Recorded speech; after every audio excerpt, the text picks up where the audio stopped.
Hello, friends. Today's guest is Dr. Rajiv Sinha, a person we truly admire. When we decided to move to the village, he was one of our biggest inspiration. He is doctor by profession. He and his family left busy city life to settle in the peaceful hills of Amboli. What makes his journey even more special is how he have rooted himself in service. He runs a charitable clinic where he treats poor patients free of cost. They are also welcoming travelers into their beautiful homestay nestled in nature.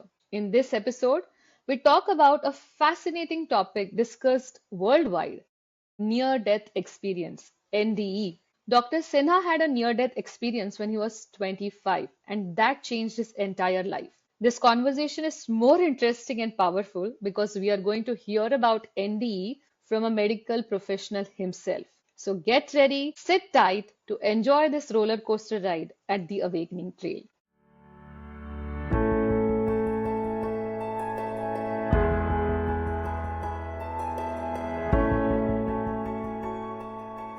Hello, everyone. It gives me immense pleasure to host our guest today, Dr. Rajiv Sinha. He and his wife, Varsha Sinha, were one of the first people we looked up to when we decided to move to the village. A doctor who left metro life behind to live in the calmness of the village, where he now treats local patients, like poor patients, free of cost in his charitable clinic. And he also hosts travelers in their beautiful abode in Amboli.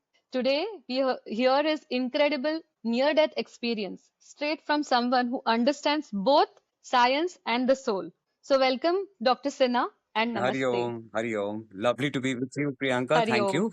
And thank you to you as well as your viewers for hosting me here. Thank you so much. Thank you so much. All right, perfect. Dr. Sinha, on our channel, what we do is we start from the beginning, from the very start, right? So I would like to understand how was your childhood, and our listeners would be very intrigued to know what you did, your education, your college, where you lived, as a kid, and so on and so forth.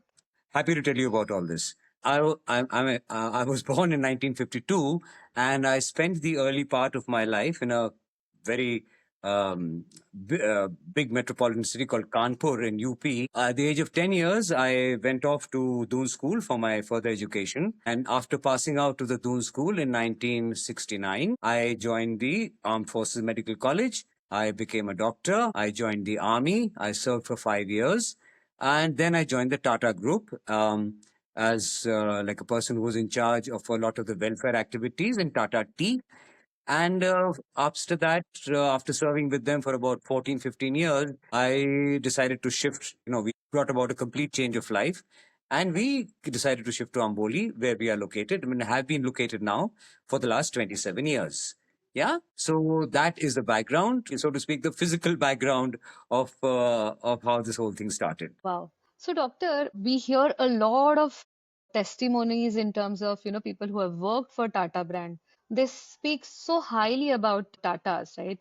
What was your experience like? And does it have anything to do with your current shift to Amboli and as well as treating poor patients there? Well, in Tata Tea, it was a lovely stint that I did with them for a couple of years. For that matter, they still give me a pension. No, it was a wonderful stint. The Tatas are great employers, very fair. But, I mean, they are very good as employers, they're very involved in what we know as as a corporate responsibility towards social responsibility, CSR is called. But, it's a company. It's a company like any other. And a company or a Right, right. corporation cannot exist without profit. Okay. So, but they do a Yeah. tremendous amount of work. And it was a very happy period of my life. Of course, I have to mention here that I was essentially located on the tea estates. Okay, first in a place called Munnar in Kerala, and then in Assam in Guwahati. Okay, and then subsequently in Calcutta. So I spent about 14 years odd with Tata Tea, and it was basically the management of the lot of their what we call as the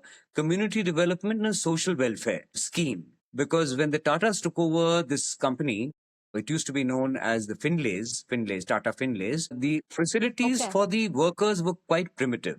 And so I think the Tata decided to bring about a huge change And we spent a massive amount of money. We put together things like schools and creches and accommodation and general health of the workers, the general environmental sanitation, water supplies, everything that goes into what we call as preventive and social medicine. So that was the first, and that Yes. workers had never been exposed to a thing like that. So it was wonderful to be there at the when all this was being started and put in place, and it was extremely satisfying, and it continues to this day. What systems we put in place. So that has been increasingly, that's even more satisfying, that whatever systems you put in place continue to exist and didn't die out when the company changed hands.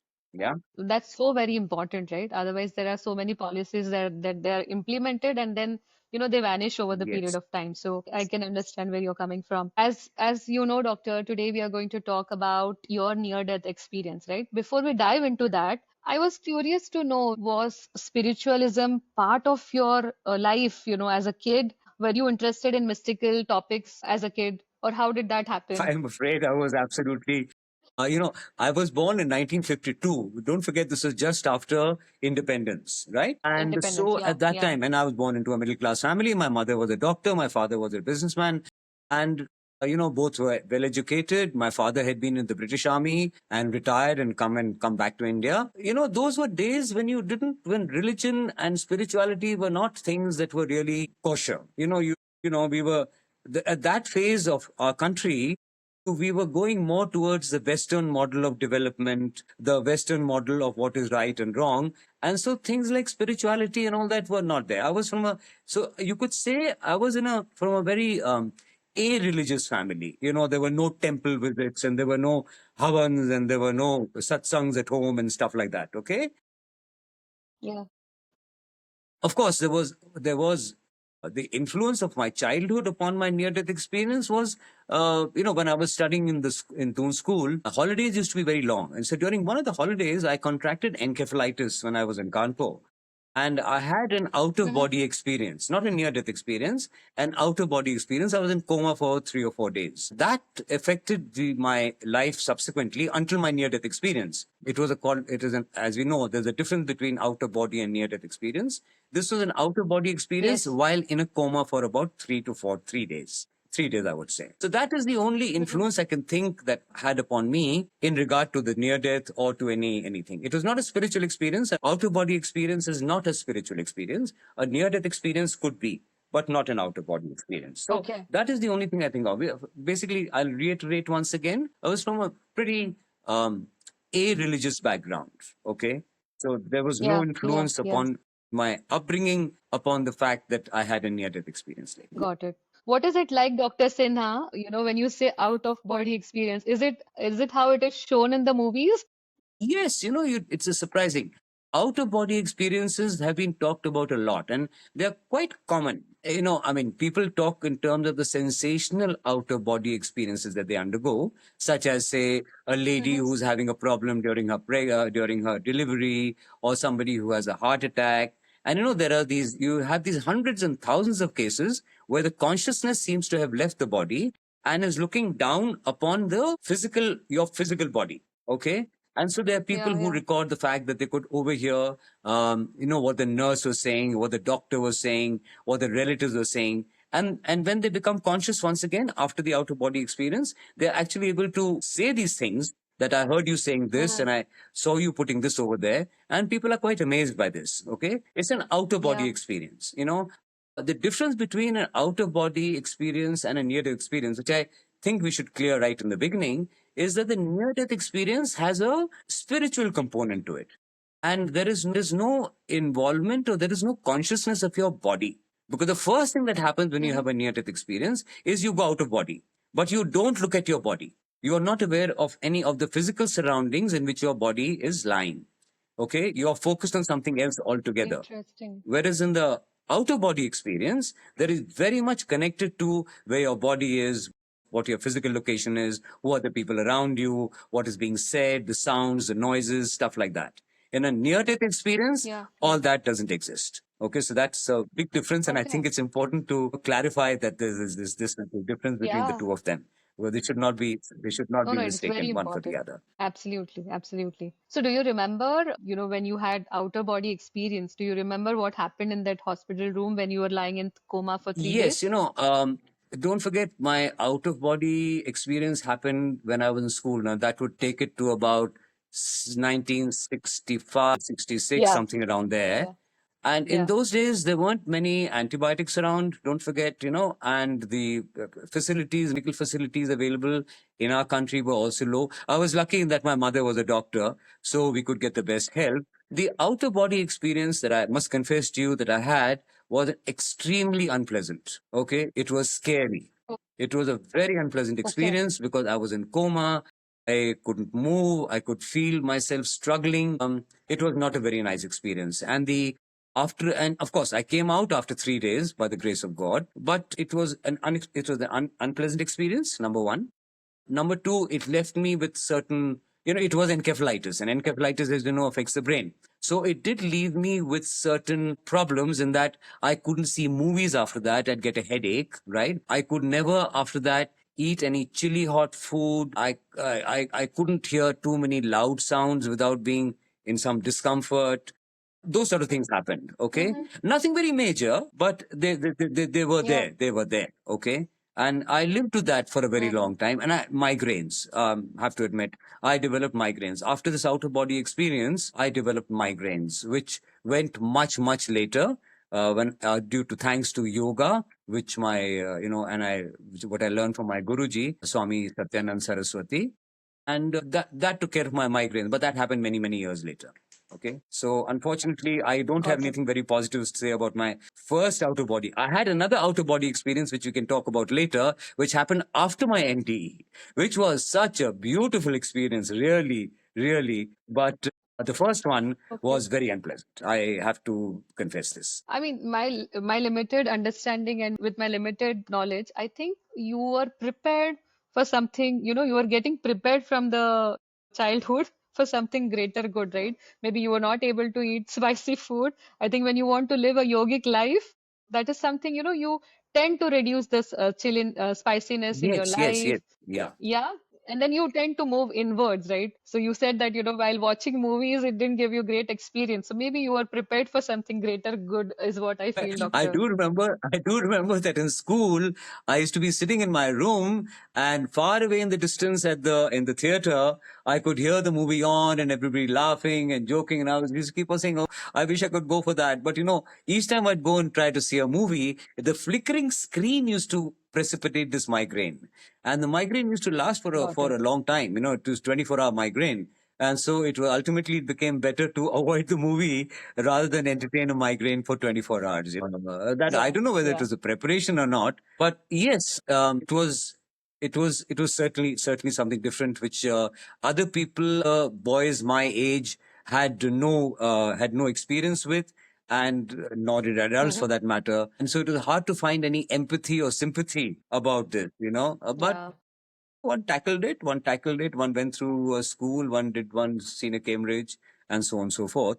But that was it. I don't. It's very kind of you to say so, Priyanka. But I don't think it was preparation for anything. I think because even the near death experience was accidental. Don't forget, it was an accidental. A near death Yeah, experience is an accidental thing. Okay, you can get yeah, into the yeah. details as and when you wish. Yeah, yeah. You will get into that. Like, I'll ask you one last question about your first outer body experience, Yes. right? How did your parents, took this whole experience of yours? Mummy was a doctor. Okay, she was one of India's first gynecologists, and she used to Okay. work in Kanpur with Dr. Lakshmi Sehgal. If you remember Neta Subhash Chandraji's Bose, she was his, on the. It had a ladies' wing. Mm. Yeah. Dr. Subhashini Sehgal used to be in charge of that. Okay. So Mm-hmm. she and my Mm-hmm. mother were colleagues in the hospitals in Kanpur. Okay, so mother took it quite okay because it was all par for the course, and son fell ill and son recovered. That was okay. Dad was also not. Dad was very disconcerted because I did become very weak and so on and so forth after that. But like I said, Mm-hmm. we used to have very long holidays in those days.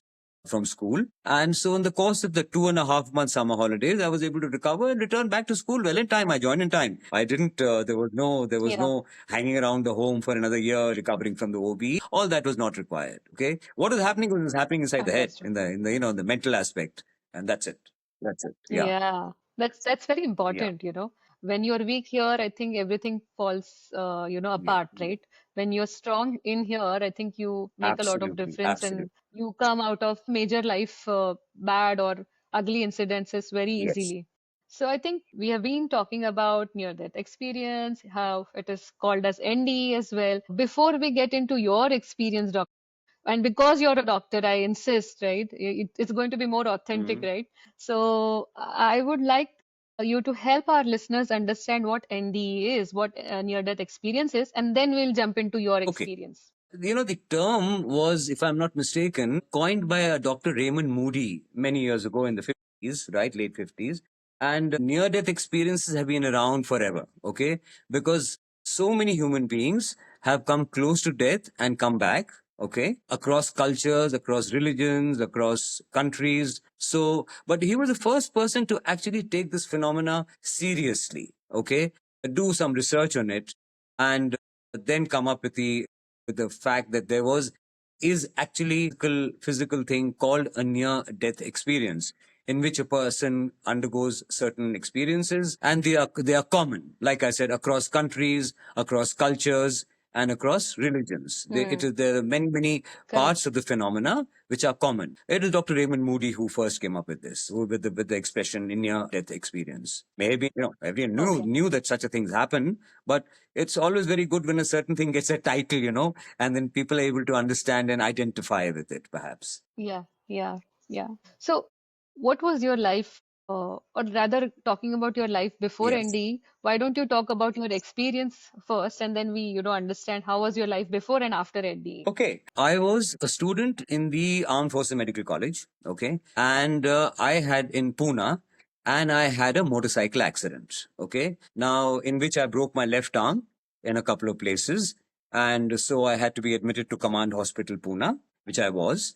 And the nature of the injury was quite extensive. And so now, here the confession I must tell you. I was to be put on antibiotics. In those days, again, I'm talking of 1977, 78. I was put on an injection called procaine penicillin. Okay. And I have to confess that I did not undergo a antibiotic sensitivity test. It's called a AST, antibiotic sensitivity, in which, because penicillin can lead to a very serious, what is known as an anaphylactic reaction. Anaphylactic reaction means the whole body shuts down. Okay. The body goes into shock, right? And it's normally fatal.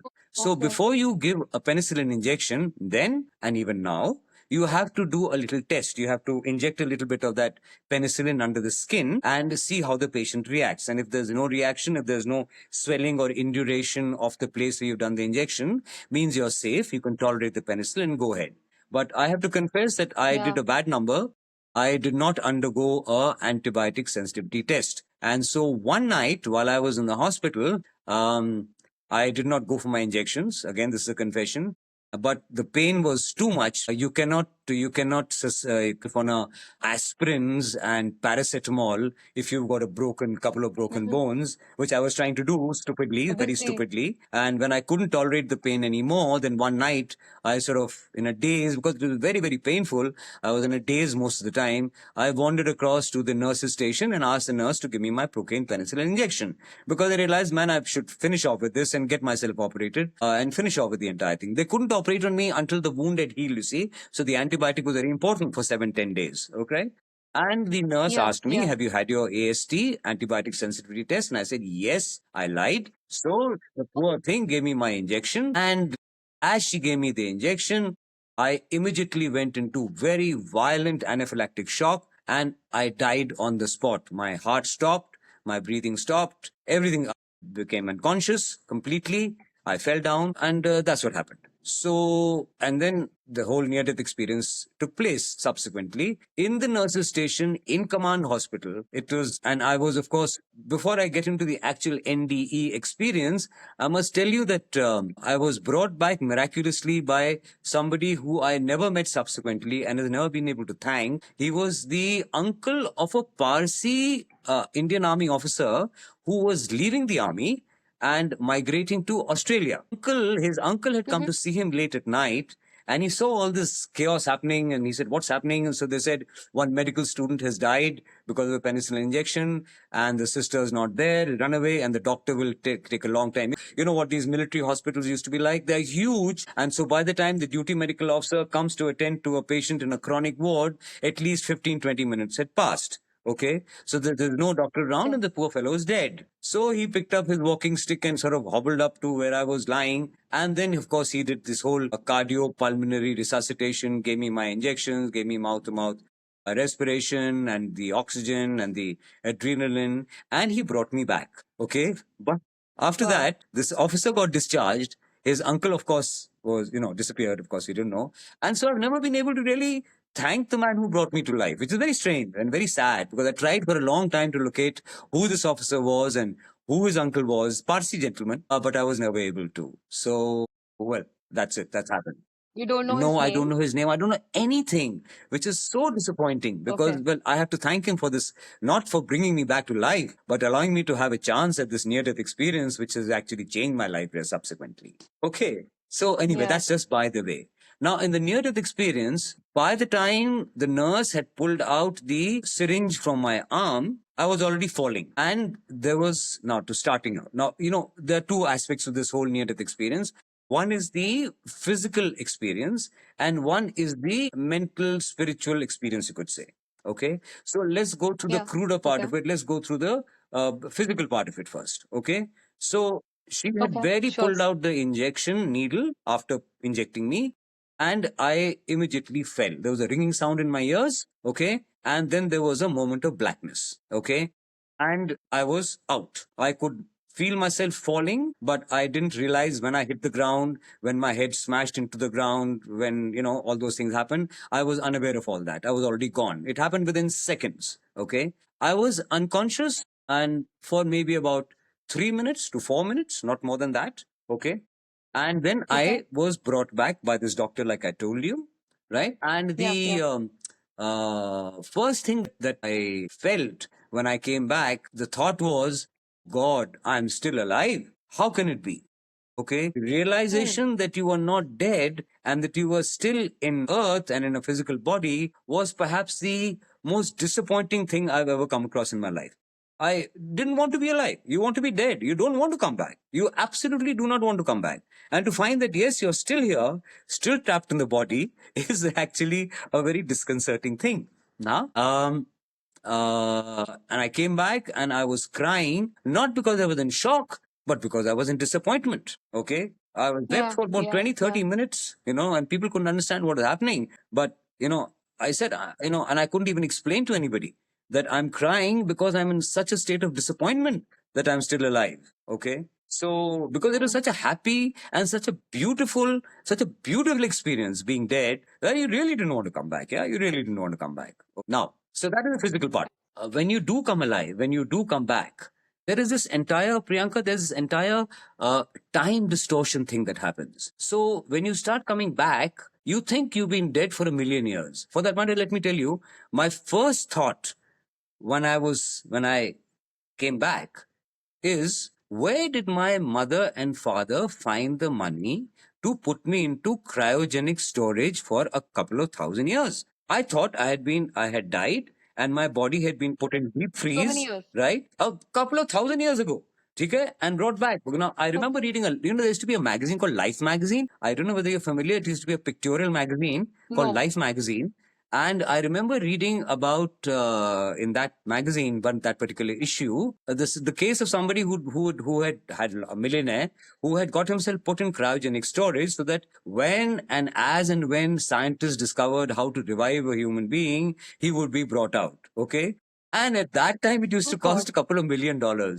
So I, I'm from a middle class family. The first thing I thought is, how did mommy and daddy find the money to put me into cryogenic storage? Man, it's so expensive. Okay. And then within a few seconds, you realize, oh, no, no, no, no, no, no. I'm not in cryogenic storage. I've been out just for a couple of years and I've been in a coma undoubtedly. And so look at the way the mind behaves. My tongue moved into my mouth, or moved across my teeth, because I had also read that somebody was in coma, revived after 10 years, and they had lost all their teeth. So the first thing, vanity, human You vanity were is checking. such a crazy thing, right? So first thing my mind said is, let me see where my teeth are. And yes, they were there. And then within the next fraction of a second, you realize that no, it's not been a coma for a couple of years. I'm still in hospital. So obviously I'm now the operation theater, right? And I'm being revived and I can see these bright lights being shone into my eyes. And then the next fraction of a second, you realize that no, I'm not even in the operation theater. I'm still on the ground. Okay.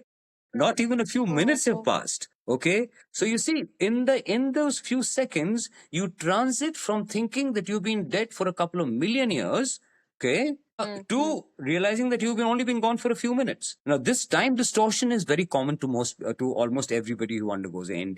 We can talk about this later. Okay. So this is the physical aspect. And then when I came awake, I told you I was crying, I was disappointed, but then slowly I, of course, within a few hours or so, reconciled to the fact that I was still alive. Okay. Now, the actual experience. Okay. Yeah.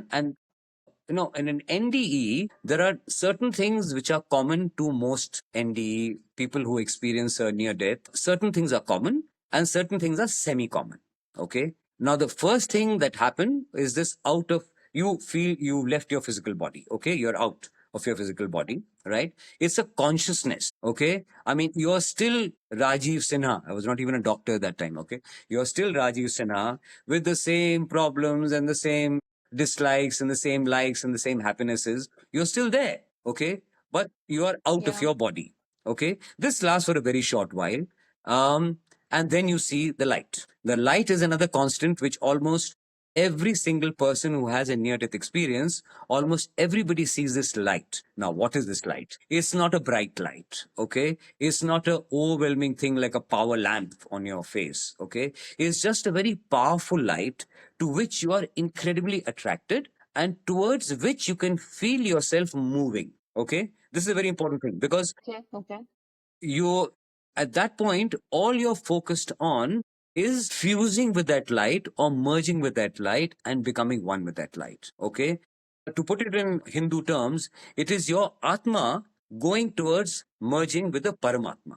Okay. That is Hmm. perhaps will be understandable to most people, right? And from that light, right, another constant, you can feel love, you can feel empathy, you can feel understanding, you acceptance. Okay, you can feel all that, right? Something that you never experience really in your normal life, right? It's a huge thing and it's so attractive and you really feel like yourself moving towards it. And the ultimate goal at that moment in your mind is that I have to fuse with this light, because when I fuse with this light, everything is going to be great. It's like going home after school is over. All right, I'm going home for my holidays, Yeah. right? It's literally like that. Okay.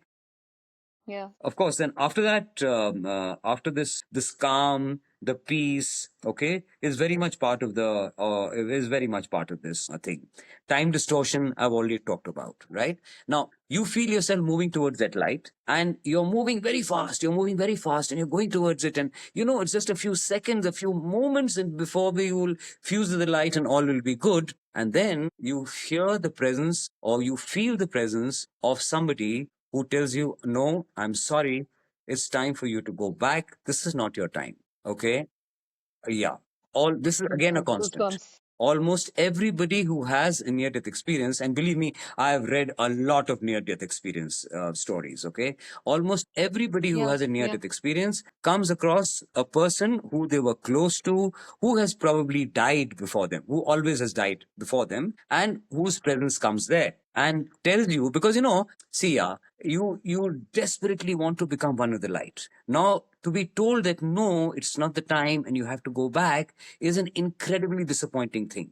That has to be broken to you with a great deal of sympathy, with a great deal of understanding. So you this presence that you feel, right, is has to be somebody who you're close to, who you believe in, and who comes there and gives you the bad news that sorry, you have to go back. In my case, it was a very close friend of Yeah. mine from Doon School who had died in a motorcycle accident a few months before my near death experience, right? And it was his presence that came and told me ki sorry Rajiv, it's not your time, you have to go back. And I'm saying to him, no, no, no, no, it can't happen like this. I have to get there. I have to get there. Can still see the light. I'll just get there. And this presence is telling you, my friend was telling me, no, Rajiv, you can't come just now. It's not your time. You have to go back. And then this light that you're seeing, towards which you're moving, it starts getting a little hazy. A few clouds come across it. And every time a few clouds come across it, your movement towards the light, you feel it slowing down, right? And then Yeah. the clouds that are covering the light become more frequent, they become darker. I mean, this happened in my case. And ultimately, I couldn't see the light anymore. Okay. And Mm. I came back. The next light I saw was, of course, what the doctor was shining and seeing my pupillary reflex to see whether I was alive or not. And so that's the torchlight I saw Yeah. Yeah. subsequently. So that is the other part of the experience. Now, what is remarkable about this is that the light, you can call it whatever you want. I mean, different cultures, different religions will call it different things, right? Is a constant for most people. And it's the ultimate goal. It's your ultimate goal. Everything lies in that light. Everything lies in that light. And when that light is there and is emanating this love towards you, the most amazing part of this is that it is completely non-judgmental. Everyone talks Mm. of, non-judgmental love, etc., etc. You cannot experience it in life. Okay. It's not possible. Yeah. Everybody judges you at some level, even your parents. Okay, I've learned that. I'm being a parent myself, right? Everybody judges you. But this light that you see, right? This presence that you feel, this Paramatma that you feel, is not judging you in any which way. You may be a saint, you may be a villain, you may be a miser, you may be a philanthropist. It doesn't matter.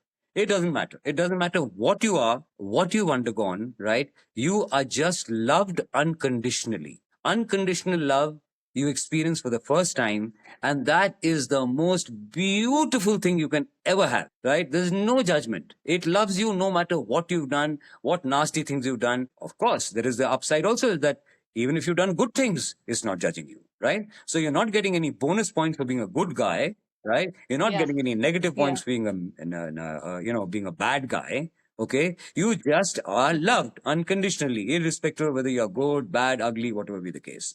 Now, that is an amazing thing which you strive to attain for the rest of your life. Okay. You try to get close to Wow. that presence once again. And I presume everybody is able to do that to a limited extent. It can never be reproduced, of course. Yeah. Yeah.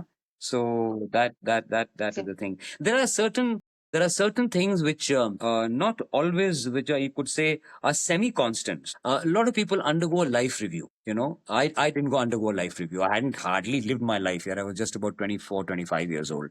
So hardly lived anything. But a lot of people who die, who have an NDE later on in life, right, have lived many years and they have a life review. Everything sort of passes in front of them.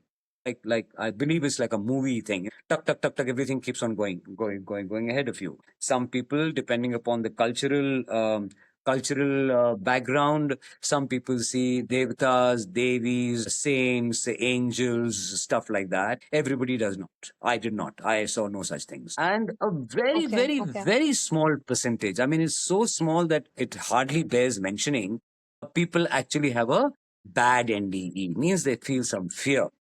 So that Mm. is it. Mm. Right? These are the semi-constants. But the constants, like I said to you earlier, are the light, the outer body experience, the light, the feeling of calm, peace, non-judgmental love, the time distortion, and that's it. Okay, these are the constants by and large.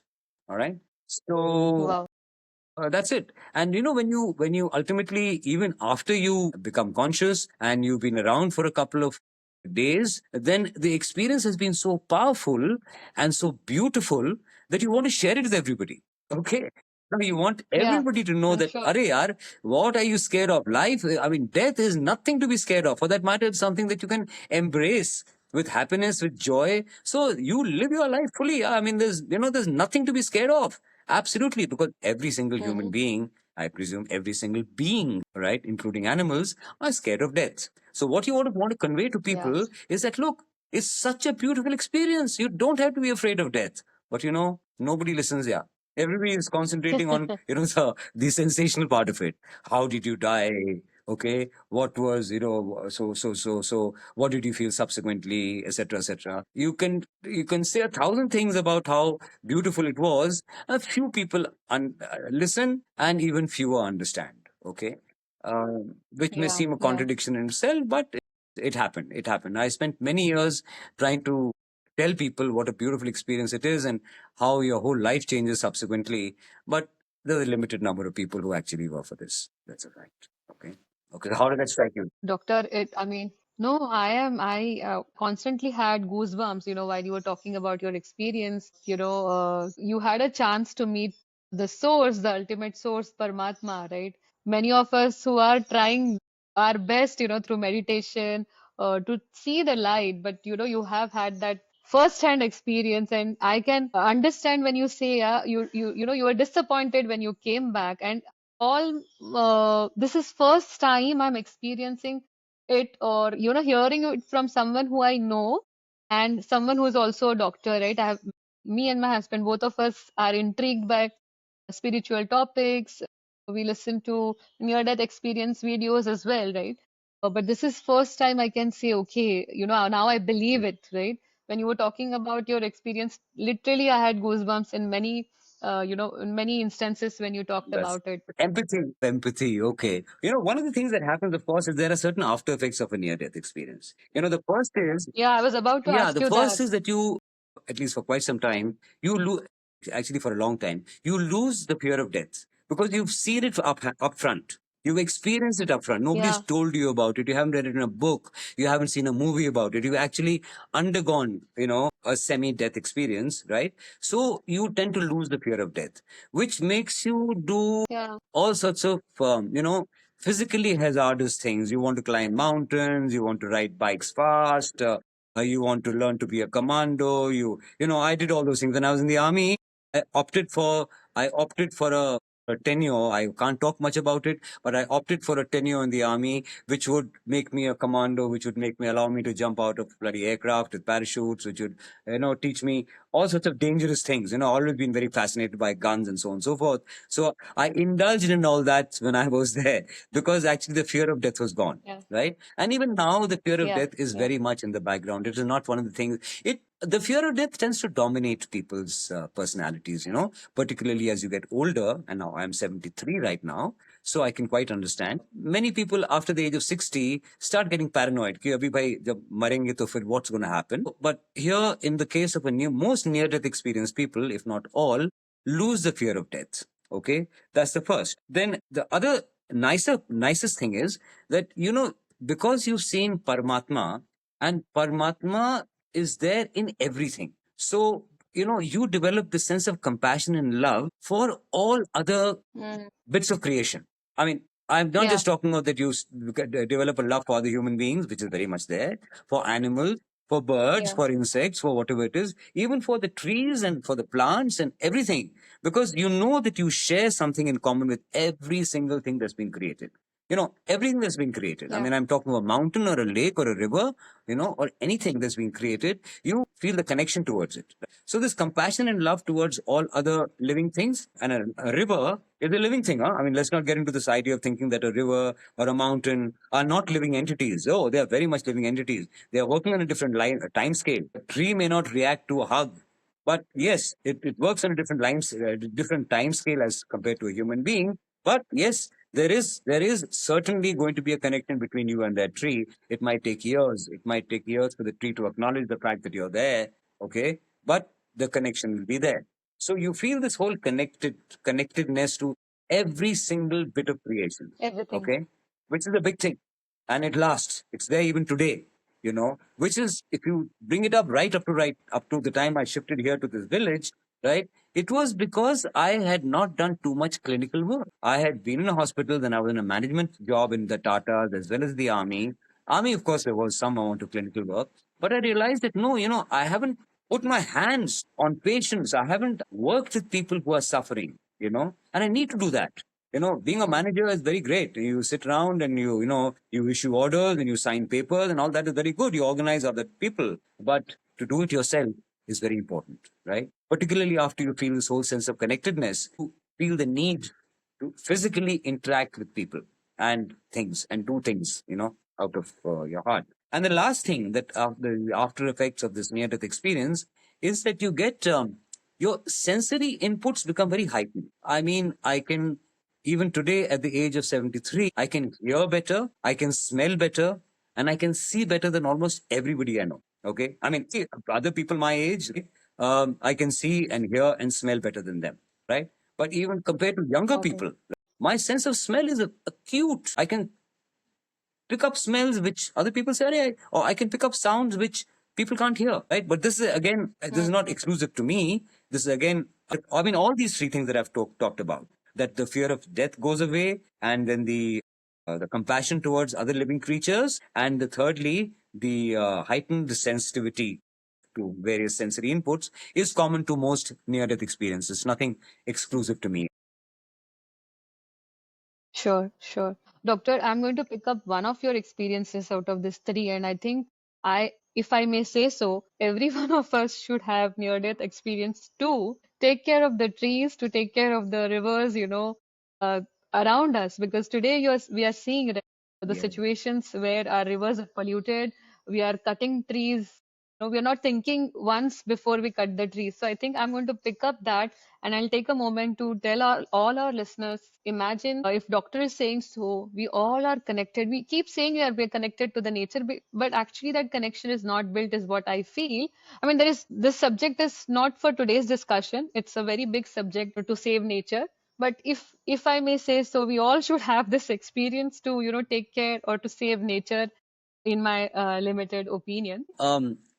There's a thing there. I was never really inclined towards this sort of empathy or sympathy for people or for nature or anything before that. Don't forget, a near death experience is actually a gift. Okay, I have done. When I had Mm-hmm. my NDE, what had I done to deserve this? Nothing. I Hmm. mean, it's a gift from God that you had a near death experience. Everybody doesn't undergo a near death experience, and as you said right now, you know, so it's a gift. Okay, and you've done nothing to deserve this gift. At least in this lifetime, I know I've done nothing to deserve this wonderful gift. Okay, but it happened, and once it happens, and once you feel the connectivity with other creatures, it's, I think, to some level incumbent upon you to develop it further. Cannot disregard it anymore. You can't disregard it. This all exists. This all exists. Yeah, yeah, yeah. So after ND, was it difficult for you to accept this mysticism, spirituality, especially being a doctor, right? You became a doctor little Yes, yes. later, right? But then after being a doctor, was it difficult to accept all this that you experienced earlier? Well, that's a very relevant question. When you're doing your internship, when you finish your medical studies and you actually get into a hospital and start seeing patients, and you see people falling ill Yeah. and terminally ill and people dying and all that. Yeah. For me, having had the NDE, I was very torn, because I used to see a patient who's terminal, who's going, and I used to say, I used to think to myself, like, the relatives are crying and shouting and screaming and weeping, and the doctors, there a doctor basically has one enemy, that is death. So you find that after having a near death experience, you're in the wrong profession, man. Okay, you're in the wrong profession because death is supposed to be your enemy. And here, having had this experience, you're saying to people ki, like, death is your friend. Okay, so you're a It's fine. totally, I mean, it's a totally, and you have to reconcile to it. So being a doctor and also having had an NDE is a very big contradiction in Hmm. terms. But it's for you to decide what is to be done. You therefore put in that much more effort.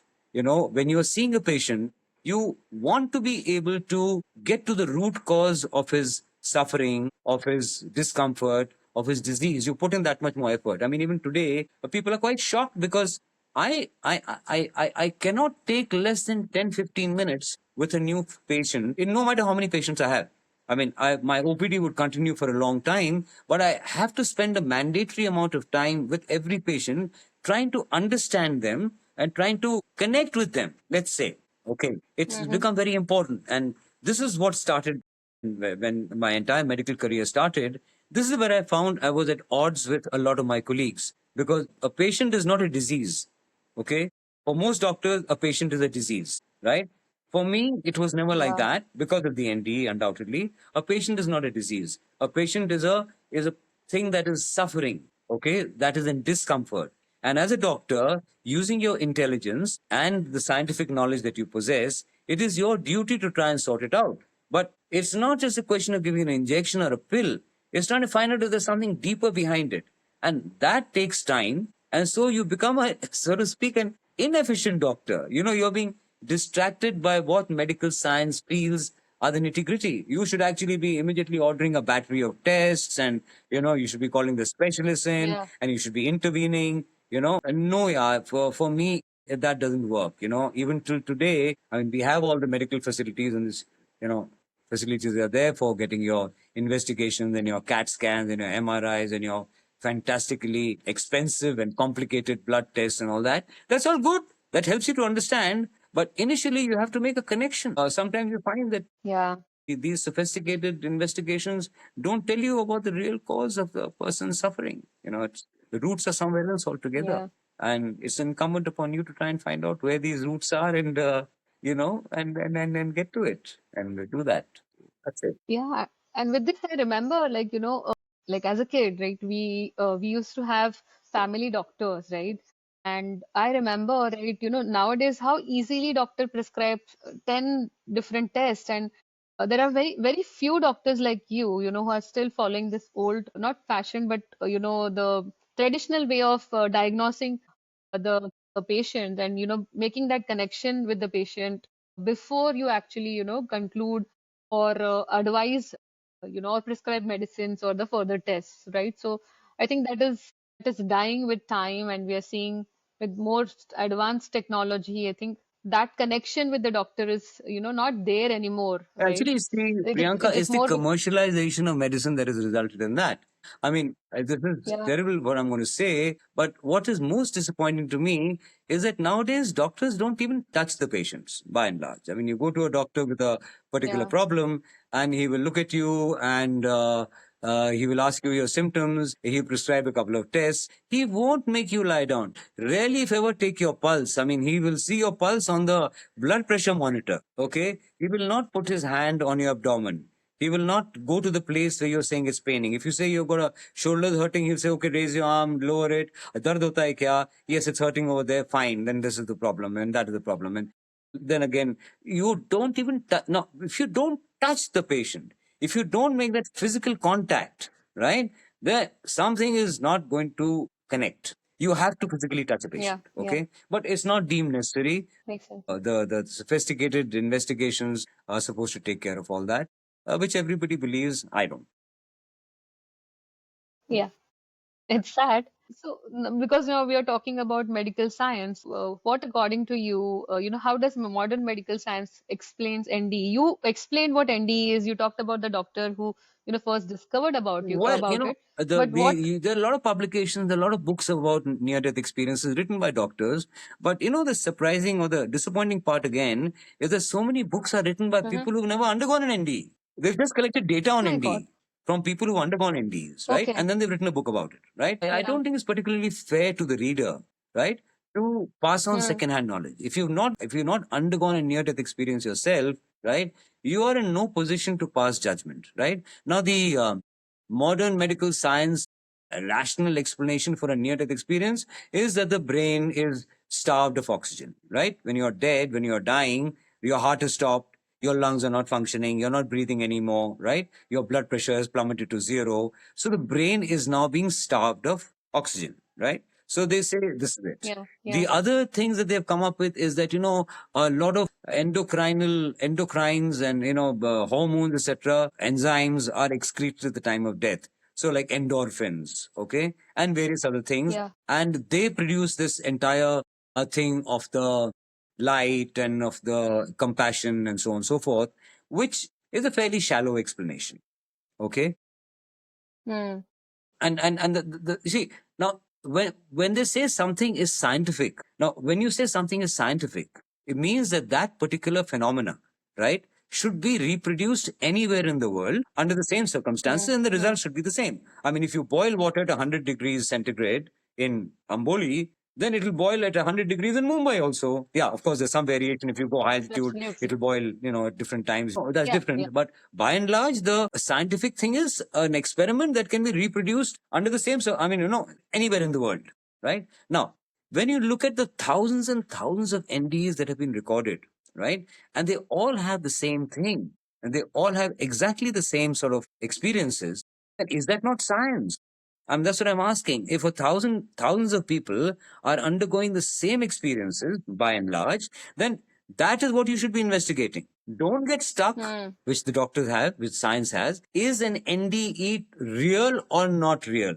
It is real because so many people are having the same experience. So how can you say it's not real? It is real, right? But it doesn't fit into normal medical scientific thinking, right? So you don't want to explore it. Now, of course, you should be doing a lot of scientific work, right, on the near death experience, people who've undergone near death experiences, right? Not only what they underwent, but what happened to them subsequently. I mean, I would love to know, how do people who have near death experiences, how do they die? The second death, the ultimate death. पहली बार तो होके वापस आ गए, Yeah. right? But when you really Yeah. go second time, how do you go? Do you go more peacefully or don't you go more peacefully? Do you undergo the same struggles that a normal person undergoes? I don't know. Nobody seems to have done any research on that. And isn't that important? I think it's very important, right? Because again, it will prove that having undergone this experience, it's a real experience. Because if I can have a peaceful passing away after having an NDE, well, that's fabulous. It proves that the experience was true. It did affect me. It did impinge upon my consciousness. Can I? So Yeah. that's, Yeah. It's a valid yeah. point. It's a But there's no valid research point. on this. There's no research on what happens to people after the NDE. There's a lot of research on, whether you saw this or you saw that and etc. No research on what happens to people after the NDE, which I think is a big lack, and I think it should be looked into, but it's not being looked into. There are two or three pretty professional organizations which are there. There is something called IANS, International Society for Near Death Studies, as well as something called Near Heaven, Near Earth. These two organizations are basically NDE focused, right? I have been working in the past a lot with them, right? Advising and Right. connecting with people who, because there are a lot of people who undergone NDEs who exchange views on this. Okay. But then Yeah. on both these in both these organizations, there are plenty of people who've not undergone an NDE, right? So who are standing sort of in judgment and checking out, and but these two organizations are well known, right? I, of course, also there are, I mean, because I've spoken about my ND to so many people, there are people who approach me on the phone and or personally and want to know more about it. I mean, a person who is afraid of dying, say for example. Now, if you're afraid of dying, then you will certainly want to know a little bit about ND. All right, everyone is afraid of dying. Yeah. If you Yeah. are, for Yeah. example, the partner or of somebody who's dying, your husband, your wife, somebody, a relative, an uncle and an aunt, right? Then again, you want to know a little bit about what happens after death. Okay. If, for example, Hmm. you are a caregiver for a person who's dying, okay, whether you're a professional Yeah. caregiver or you're a casual caregiver, like looking after a relative who's in deep trouble, right, who's on the way out, then again you want to know about ND. So yes, I do consultancies for people like this, right?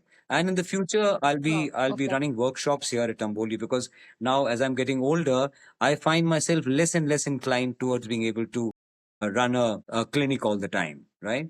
And I'll have spare time in hand. Understood. And so hopefully I will be conducting workshops here in Amboli, residential workshops. So people who can come and stay, and then we can talk about this, we can exchange views, we can find out what is it that disturbs you, what it is that you'd like to know more about, and take my take on it, right? As you know, my wife Yep. is a yoga teacher. I also trained in yoga. And so there, of course, in a situation like this, there will be, what can you do to make your death more pleasant? So yoga can help you to come up to the point of death, living in a healthy Yeah. manner. And then for most people who've never had an NDE, right, it's hard to appreciate what a strong impact it makes on the individual who has undergone an NDE. right? Most people who have NDEs normally get very disturbed psychologically, right? Later. They are not Hmm. able to fit in the society because you can't fit into society when your basic idea is to do good or to connect with people. The society is not about connecting with people, okay? You take people as they come. Yeah. So so people who have, they become introverts, they get divorced, they lose their jobs, okay, they become introverted, like I said. So this is something that Yeah. happens to Yeah. most people who undergo NDs.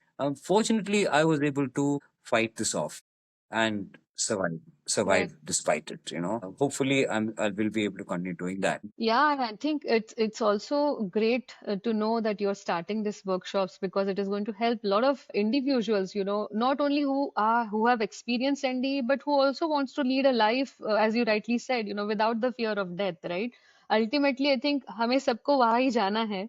We forget that, while we are living the life, right? So I think we tend to lose that memory that ultimate goal is to die. So I think you will help many on the way, right? If you're doing this workshop. Have a conversation face to face, because you don't really know how much of this is made up and how much this is true. Okay. But if you Okay, talk got to a it. person who's an ND, which very few people get to do, then you can ask any question. You can't ask questions to a book, right? But but Right, to a right. person who's undergone an ND, you can ask any question, and see how that person is reacting, or what his interpretation of that particular thing is. Thank you, Dr. Sinha, for taking us through your near-death experience, your out-of-body experience, which you talked about earlier. You made a lot of things clear in terms of how the life is before and how the life is after NDE, how you feel more connected to nature, to every creature, human beings, animals, even the rivers, mountains. You feel connected to everyone, and I think that is something we all should take it from this discussion or the conversation that we had so far. We also spoke about little bit about spiritualism or mysticism, and then you also said that it feels different, right? You feel you want to be more giving, you want to be more Yes. connected. So after experiencing all this and for so many years now, what do you think? Do you believe in the concept of karma? Do you think karma exists, or do you feel that life is an illusion, like a movie, or it is a projection of our thoughts? What is your thought process on that? Well, let's look at it like this. Karma is something which exists, of course, but karma is something that you have almost no control over. Okay, I mean, every moment that you are Okay. alive and breathing and existing, you're picking up karma and shedding karma. Huh? And there's Right, nothing that you can right, do to stop right. it. Yes, you can make an effort through your meditation, through spiritual exercises, whatever it is, to ensure that your karmas that you're incurring are positive karmas. Okay, but beyond that, Mm-hmm. nothing very much. Yeah, I think it's a karma is an overhyped word nowadays. All thanks to the West, right? Karma, karma, karma. I think you should be more concerned with dharma. What's your duty? You look after your dharma, and karma will look Mm-hmm. after itself. Where's the problem? You do what Wow. you have to do. Okay, you concern yourself with Mm-hmm. ensuring that what you're doing is fair, right? Is without malice, right? And follow whatever. Be a great engineer. Be a wonderful doctor. Be a great artist. Be a great musician. Uh, be a social activist. Be somebody who's really truly fantastic on social media, right? But do positive things, right? So that you Yeah. do your dharma and forget about the karma. Yaar. For karma will look after itself, right? Leave your guru and leave Paramatma to look after your karma, right? You do your dharma, Yeah. right? That, to my mind, that is an important thing. That is an extremely important thing, that you look after your dharma. Karma देखभाल का अपना आप करेगा यार, तो उसमें उसमें तो बारे में कोई टेंशन लेने की जरूरत नहीं है उसके लिए. Wow. See, That is the so other thing that is, is so rightly is put, which, right? which I tell myself frequently, and I'm glad I remembered this because I wanted to make sure I said this. See, जब आप मरोगे, when you die, you go to Paramatma, you Mm-hmm. go to the greater, whatever it is, the greater consciousness, you go to God, you go whatever you go to. Okay, now when you are face to face with Paramatma, what Hmm. gift, what are you going to give God? Yeah, I mean, जब आप मिलोगे तो तुम उनके चरणों पे क्या रखोगे? तुम अपने पैसे तो रख नहीं सकते हो. हाँ? तुम अपने पैसे नहीं रख सकते हो, तुम अपने गहने नहीं रख सकते हो, हाँ, तुम अपना घर नहीं रख सकते हो, तुम अपना बढ़िया बढ़िया कपड़े नहीं रख सकते हो, तो दोगे क्या तुम भगवान को? और कुछ तो देना पड़ता है ना, जब किसी के घर जाते हैं तो कुछ तो देना पड़ता है ना. So what are you going to give God? What you can give God, to my mind, I mean, this is my interpretation. You may laugh, right? It is see, everybody's existence on earth is unique. There can never be another Priyanka. There can never be another Dr. Sinha. Okay? Because we have undergone Absolutely true. unique childhoods. Our parents are unique. Nobody else can have two parents like mine. Okay? Right? Nobody can undergo the same experiences. You can't have the same school friends. You can't have the same college friend. You can't have the same profession. You can't have everything. You can't have the same wife, the same children. So every experience that you pick up while you're alive, and that, to my mind, is the ultimate purpose of life, to experience. That is why you have been sent down to earth, to experience. If you, and therefore, before I go any further, right? And therefore, it is the intensity of the experience that you lay at God's feet that comprises the only gift that you can give him. You can sleepwalk through life, okay, and have nothing to show for it at the end of it, right? But you can also, every single experience that you have, right, whether it's good or bad or mundane or boring, whatever it is, you can live it to the complete extent, because the intensity of that is what you can give to God. What else will you give to God? Or क्या दोगे? Yeah. Nothing else. Which is why it is also being said by our elders, right? Job, because at the end of the day, when I don't know, I have never had NDE, but at the end of you, Yes. right? I think that is what Yes. happens, right? When you meet the Paramatma, your life, does it happen that way? Like, I think, पिछला कच्चा चिट्ठा सामने आ जाता है? I think it all depends upon when you have your near, I mean, in my case, I mean, I'm saying near death experience, when does it Correct. happen? A child, an infant, say, has a, may have, you may be born as a blue baby with the umbilical cord wrapped around and you're gasping and then you get pulled out, whatever it is. Or as a small child, you can have a life threatening experience, right? In which you die or have an NDE. The thing is, you don't have very many experiences behind you. I mean, so you have not accumulated too much nonsense in your life. By the time you're 60, 70, oh, you've accumulated a lot of baggage, brother. I mean, Yeah. ghar bhi hai aur paisa bhi hai aur attachment. Books on death, like the Buddhist Book of the Dead, they say that the period between your going out of the body and beginning to see the light, that dark period, that is a very, very important part, because it is in that period that you are still trying to detach yourself from the physicalities of life. Yeah. It's only when you realize, oh, हम लोग बोलते हैं ना, after 10 days or 11 days after, or 12 days after you've been dead, the soul moves on, right? Now, it is Yeah. in this Yeah. period that you are the troubled space. Because you have to shed all this. Unless you shed all this stuff that you've accumulated, you can't move forward. You picked up a lot of burdens. You picked up a lot of these things, yeah, on your back. Okay. And you ultimately, Yeah. the, Yeah. the Yeah. moment you decide, ki, like, now I'm helpless. I can't do anything. I'm dead, right? I cannot influence my business partner. I cannot tell my daughter how to run her life. I cannot do anything for my dog. I can't do anything. I'm helpless. I'm in a different space altogether. It's at that point that you move on from there. So कोई लोग का ये बहुत बड़ा हो Understood. जाता है और कोई लोग का ये छोटा हो. A child का ये period बहुत कम होता होगा. Must be very, very little, because Yeah. it's hardly experienced anything, right? I was 25 or 26 when I experienced this. I had not known any deaths. None of my relatives had died. Only this very close friend of mine had died, right? So he came to tell Yeah. me, okay, nobody else. But I had Yeah. very little baggage at that point. So maybe that's why my transition period between dying and embracing the light was very short, right? Maybe if I had had the near Got death it. experience Got when it. I'm 70, if I have a near death experience today, it'll be much more, because I have, of course, whether you like it or not, I have picked up baggage. So it's going to take a little more time, right? So see, the time distortion here is very important. I mean, I'm just trying to connect up this here.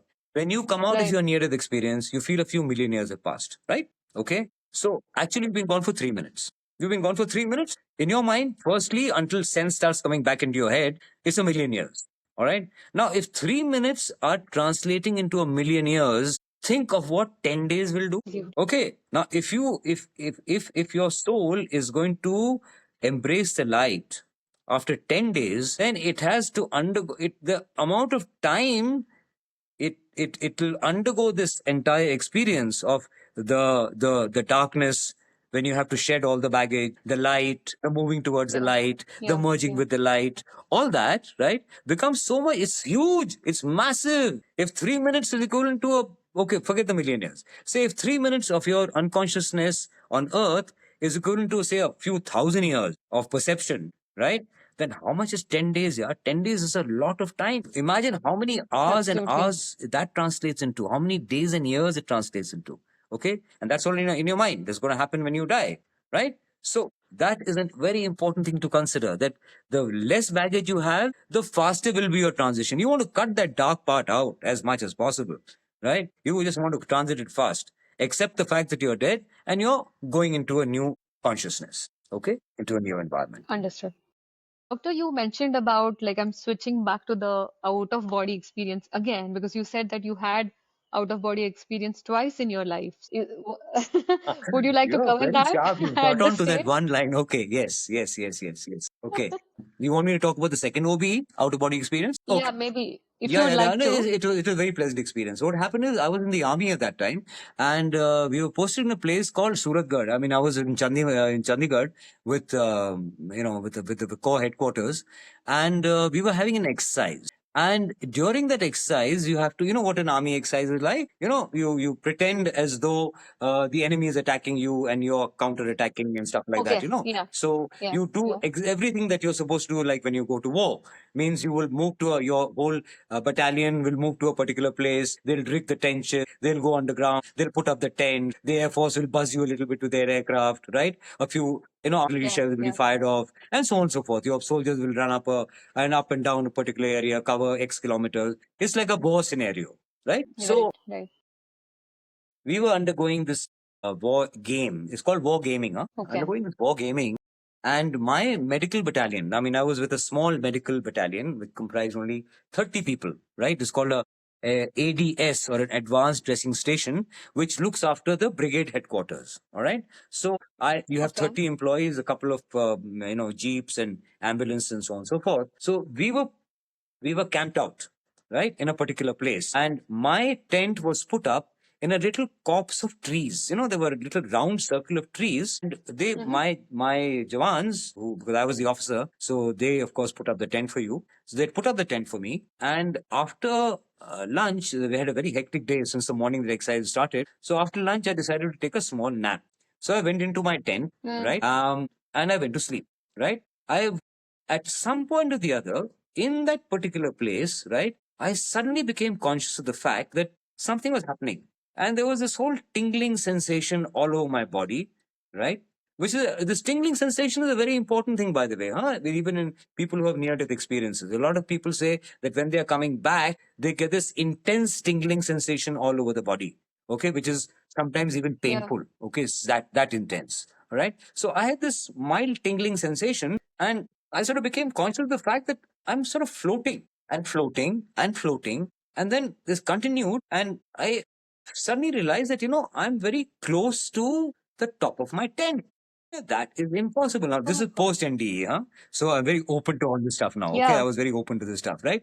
So I'm saying, Arey, I'm here at the top of my tent, and, I can see the inside of the tent. It's light in color. The outside of the tent is dark green. Inside is light in color. And I can even see the fungus, on the fabric. There used to be, there were no synthetic tents in those days. There were good old canvas tents which used to get fungoid. I can see this fungus. And then I turn my consciousness slightly, my head to the side like that. And I can see myself lying on that bed over there, on that camp cot. Okay. And I realized, Mm. listen, you better not do anything stupid because you seem to be detached from this body. You better just go back quietly. Okay. Yeah. Don't do anything foolish. So, very gently, consciously, I tried to lower my consciousness, you can say, back into my body. And it happened. Very slowly, slowly, slowly, the consciousness went back into the body, and it went click, like a fountain pen. When you click it, right, it goes click, Yeah. it just click back into the body, right? And then I Mm. became conscious, and then I became awake. Okay. Well, that is very nice. I mean, there was nothing. It's just a feeling of weightlessness, and The fact that, yes, certainly the consciousness was out of the body, and I could look at physical things. I could see the tent, I could see my camp cot, right? I could see myself lying on that, dressed in my uniform. I didn't even bother to take off my boots. I was so tired. I could see my body lying with boots and uniform and everything on that bed. So this was the second near-death Yeah, experience, which yeah. was a pleasant experience. I wouldn't say to the fantastically happy or whatever it was, but it was an experience which was there. And I quite accept the fact that it happens. It never happened subsequently. And never happened subsequently. I've never had an see, but you can have an outer body experience when you're meditating. I was about to ask Yes. you that. Yeah. I Yeah. was about to Yeah. ask you that, Yeah. doctor. Now that you are into yogic practice, right? Do you also do that consciously, like, Yes. while you're Yeah. meditating, you're It doing happens that? to a very small. See, Priyanka, you can have an outer body experience when you're deep into your singing, when you're deep into your art, when you're Yeah. painting something. I mean, you look at any of these. I am no artist and I'm no singer, right? But I see people who are into these arts, and when they are fully into their art, right? They are in another space altogether. They're having an outer body experience. I mean, they're not conscious of it, right? But it's an outer body experience, basically, right? When you're meditating, Yeah. again, it's the same thing. It's an outer body experience, which is why one of the things that every human being must try and do, particularly after the age of 50 or 60, is you must learn how to meditate very simply, but you must learn to meditate and spend some time meditating every single day, because the more outer body experience you have on earth, the easier the transition will be. I keep talking about the transition, right? Anybody who has Yeah. a near death experience, you feel that you must help people to transit faster Yeah. and without pain, without Correct. discomfort, right? Correct. That is a very important aspect. So that's the transition is a very important part. And the more outer body experience you have, either through your art, either through your meditation, helps you to transit faster. There's no doubt. Wow, lucky you are. And, I think we all must follow, your advice and take it quite seriously because, after all, I also believe, right, that our ultimate goal is to meet the source or Paramatma or God or whatever you call it, right? So we should make our efforts. People say that it has to happen effortlessly, but, I'm yet to get into that state, but trying my The best. Buddhist and the Hindu texts, they talk in terms of Hmm. returning. For people who are Hindus, the concept Yeah, of yeah. incarnation, right, is a given. Ever since you're born, that incarnation thing is being hammered into you all the time. Even your mother will say to you, Yes, "Arey, what did absolutely. I do in my last birth that was so bad that I had to be born I had to give birth to a child like you?" Okay, na. So वो तो शुरुआत से start ही हो जाता है. That starts right from the beginning. Everybody Uh-huh. accepts the fact that there's something called incarnation. So but because it is a given for most Hindus, that makes transition, I think, for a Hindu a lot easier. For the Easier. I'm no religious expert, but I would believe that in the Abrahamical religions like Islam, Christianity, Judaism, which don't have this concept of reincarnation, it must be more difficult for the soul when you're face to face with a thing like this. When you find. And in the Buddhist texts, when you die, after you merge, what happens now? See, as a near death experience person, I have stood, and many thousands of people who had near death experiences, we've stood in the doorway and looked across. We have not crossed. If you cross, Priyanka, you Mm-hmm. can't come back. That is death, right? So we've just stood in the door, right? We've not undergone death. We've undergone near death, right? Okay. So you Mm. can only say what from, and is from, is the perspective is not that of a person. Nobody who ever dies ever comes back. Okay. But according to the Yeah, Buddhist and Hindu yeah, texts, after you die and after you say perhaps merge with the light, now this is all pure speculation because there is no, I mean, I have not had a personal experience with this, but I can only share with you what I've read and try to understand. The soul, the Atma, right? Before it goes back to God, to Paramatma, right? It has to undergo a period of rest. Living a mm, life of 70 years, 80 years on earth is a very mentally taxing thing, right? So the soul needs a little time to rest. Then it needs, this is post fusion, because you haven't lost your identity. You're still an Atma, right? Your duty is to yeah, come back to earth and learn once again, because that experience is what you're taking back to God. Don't forget, your basic purpose on life is yeah, here to have an experience, good, bad, whatever it is, right? So in that, when you go, you have a period of rest. Then you have a period where you have to look back at the life you have led understand what you have undergone, maybe, and then understand what you have to go through further. Say, for example, if one of the major issues of my life was jealousy, right? Hmm. Hmm. So, in Hmm. this life, how much of that did I consciously do things that made me look at the concept of jealousy and move myself away from it? If not, then where do I have to go? What do I have to do in my next life? In my next life, to overcome more? I mean, jealousy is not a thing that you can overcome overnight all over the place. It takes a little while. I mean, Yeah. it takes Yeah. many, many, many, many births. Okay, anger, jealousy, cupidity, all these things. They take many, many lives to overcome. It's not millions of lives, perhaps, right? It's not something that you can do in one week. So you need to plan out, where do I need to go next, right? And Paramatma helps you to do that. Hmm. Hmm. Okay, as to where you're going to take Yeah. life Yeah. again, because it is a learning experience. Each life is a learning experience. And to overcome a single thing like jealousy or cupidity or anger, right, takes millions of lifetimes. There is no limit. That's what we say. I mean, eternity is that. Eternity is just that. It's forever. You can't begin to put a lifespan. You can't put a time on it, because when you're dead, you're in a realm where there's no physicality. See, when you're dead, you can't see. You see, you have no eyes, you have no ears, you have no nose, you have no skin. So at this moment, when you're existing, your existence is purely based upon your sensory inputs. Where you are, what you're Yeah. seeing, what you're hearing, what you're smelling. All right, these are all sensory inputs. Now, the moment you die, all these sensory inputs go, because the physical body is what has all these, now. So all the physical inputs go. Yeah. So you are moved into a totally different dimension, which is without any of the things that you've lived with for 70 years, 80 years, or whatever it is. So it becomes completely, completely different. And that is where you have to that is where meditation helps, because when you meditate or you are deep into your art or your whatever it is, your color, you are also then Hmm. without these sensory inputs. When you're meditating, right, Yeah. you're without you can't, Yeah. you're basically you cut out all your hearing and your talking and inputs from outside and this side, that, the other. So you're without sensory inputs, and that's why it becomes a little parallel to what happens after you're dead. And the more you undergo of this, the easier your transition will. And I told you about my friend who came to Yeah. uh, tell me that I have to go back. Now, this is a person who was very close to me. Right? Very, very, we were quite close. And we were in school together, and then we were in medical college together. His name was Sunil Malhotra, very close friend of mine. See, I've always wondered what was he doing there? I mean, you know, why hadn't he taken rebirth? Right? And like many people think that when I die, right, XYZ, my wife will be there who passed away before me, my husband will be there, my father will be there, my mother will be there to help me to transit. My dog will be there. Okay. All these things we think. But if you look at what the scriptures say, right, and if you look at the logic, that particular soul, father, mother, uncle, aunt, sibling, has passed on. That particular soul has reincarnated somewhere else and living a life. So then, how can you say Hmm. that?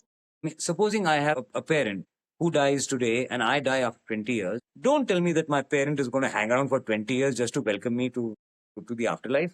No, that person is following, that soul is following its Yeah. own agenda. It's not there. So Yeah. this that when you die, you will be greeted by other souls who have gone before you is all wrong. You will be greeted by their presence. You see, you will be greeted by the presence and by the I would say the energy that you and that person exchanged while you were alive. Is You're not going Mm-hmm. to be Mm-hmm. met by that particular soul. You're going to be met by the impression that soul made on your body. Okay. I'm understanding Are what you're you are saying, you are trying to you say getting what now. I'm Yeah. saying? That soul has moved on. That soul is Yeah. Yeah. reincarnated. But when you were alive, and that you and that soul were alive together, right? You Mm-hmm. interacted. You had an energy exchange, right? And that is what happens subsequently. That is what greets you. That is what tells you you have to go back. Okay. This I just wanted to say this, that it works out perfectly with it is not contradictory that a soul that is dead, Yeah. what's it doing hanging around over there? It should have moved on and reincarnated. Why should the soul Mm-hmm. move on, wait for 20 years for you? It doesn't make any sense, because every soul has its own system, no? Huh? Has its Journey. own has Yeah. its own path, so to speak. And it's not going to do it for Yeah. you. Yeah. Right? So it has reincarnated. Its presence, its impression is there to comfort you and to send you back. That's something that I thought I must say, important for me. Thank you so much for bringing that up. Just one last question before we move to the final one, Yeah, right? yeah. Because you mentioned about the impression part or the energy part. Now I'm curious, and I wish I had asked you in the beginning. You had NDE out of body experience as well, but in specifically during NDE, Dr. Sinha, and you said you met your friend or your impression of your friend. Did you see anything? Like, did you see his presence, as in like, or you just felt his You just presence, feel the or presence. I think almost you'll never hear of an NDE person coming across somebody who he does not know. You get my point? Maybe it Mhm. happens to people who have gurus, all right? But besides a guru who does make a soul connection with you when you're alive, right? I don't think anybody meets anybody who they had no connection with. I mean, you don't meet your neighbor. And how are you in that NDE? Like, how did you look like how you were looking at the age of 25 when you were having NDE? How was that thing? Like, was it just a light or some kind of energy? What was it like? You mean the other person or myself? No, no, no, yourself. You talked about your friend. I got that. You felt the presence of that person. What about You don't have any sense of any physical being. Yeah, you don't. That is, like I said to you, that's the basic difference between an OB and an NDE.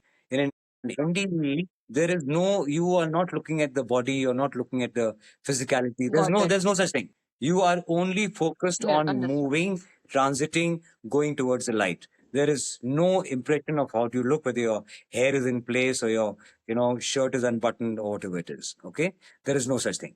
You are just Got it. moving, right? On P, on the other hand, you're very much there of the physicality around that body. Yeah, yeah.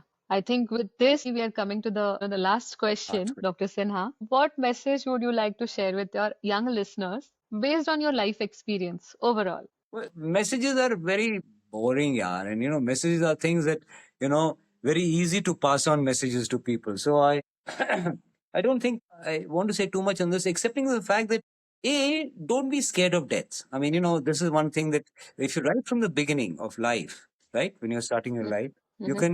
you can understand that death is not a phenomena to be scared. It is as natural as life. If you're alive, you will be dead. Every life has to come to an Correct. end. Even a Yeah. river dries up and a desert becomes a lake and a lake dries up and an ocean dries up, right? Everything comes to an end, right? Whatever has been created ultimately comes to an end. It may take 70 years, it may take 70 million years, but everything comes to an end. So don't be scared of death. Number two, you are connected to everything. You are, whether you like it or not, you are part of creation. You are connected to everything. Look at everything with a little empathy. When you have a problem, put yourself in the other person's shoes. Be empathetic to others. Empathy is a single, to my mind, okay?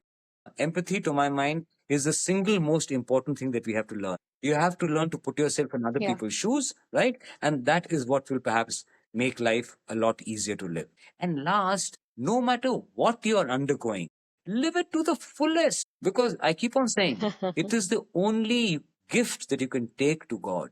There's nothing else that you can Yeah. take to Paramatma, excepting the intensity of your experience. Don't sleepwalk through life. Try to live life consciously, whatever it is. Okay. I mean, it may be discomforting, it may not be, it may be, inspiring or whatever it is, right? But live every little bit. Like, for example, today here in this Amboli, right? I'm a good doctor. I can speak well, as I've been proving to you all these minutes, 1 hour we've been talking, right? I'm a good doctor, right? I have empathy, right? I have intelligence, right? I have good diagnostic skills. Why am I not living in a city? Because I couldn't take the fact that Mm. people were not empathetic, right? And things were too. I just couldn't take city life because there are too many indifferent people around.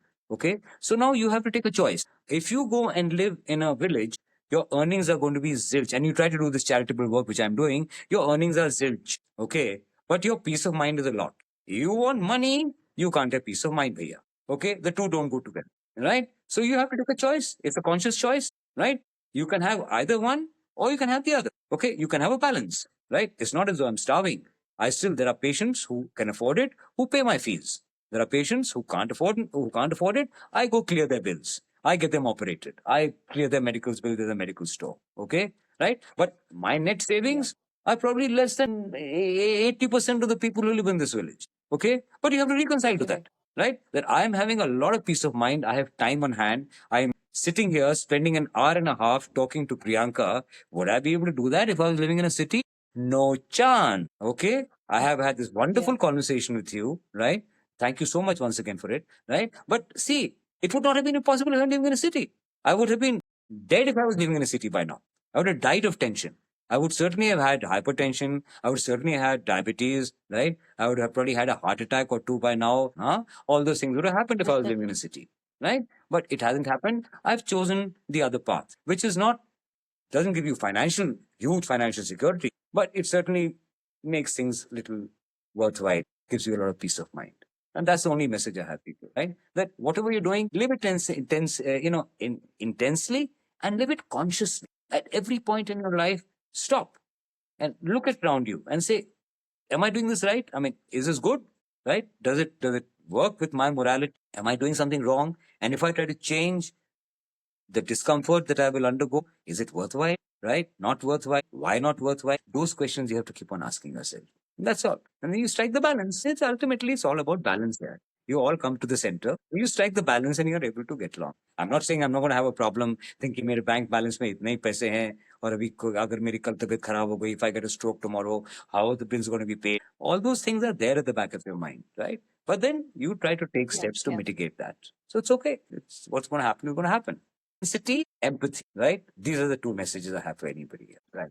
Thank you so much, Dr. Sinha, for this insightful session on various different things, including NDE and out of body experience. We are glad to hear your transformation in life before and after, NDE. You passed on such great, lovely messages to our listeners through this experience. And at the same time, what I learned from this session is that be more empathetic, be stay connected to everyone around you, follow your passion, live the life to the fullest, and I think enjoy every moment of it is what I'm also going to do going forward.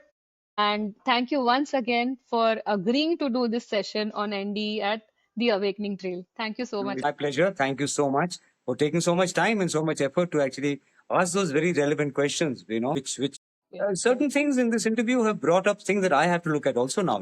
So I have to examine certain things that I've said to you and I have to look at them also. But thank you so much for that. That's very important, right? It's been a Thank you. pleasure. Hari Om. Hari Om. My God, what an energy exchange that was. Through this heartfelt conversation, we not only heard a powerful personal story, but also understood something far beyond words, that Paramatma, that light, that ultimate truth does exist. And once you have felt it, once you have crossed that threshold, you come back with a deeper connection to everything around you, be it life, nature, people, and even silence for that matter. Thank you for joining us on this incredible journey on near death experience. And finally, please do subscribe to our channel if you haven't done yet. And until next time, be happy, make everyone around you happy, stay as close to nature as possible, and love everyone. And always remember, beyond the veil, the trail begins. We'll see you all next week. It's another inspiring episode. Until then, take care.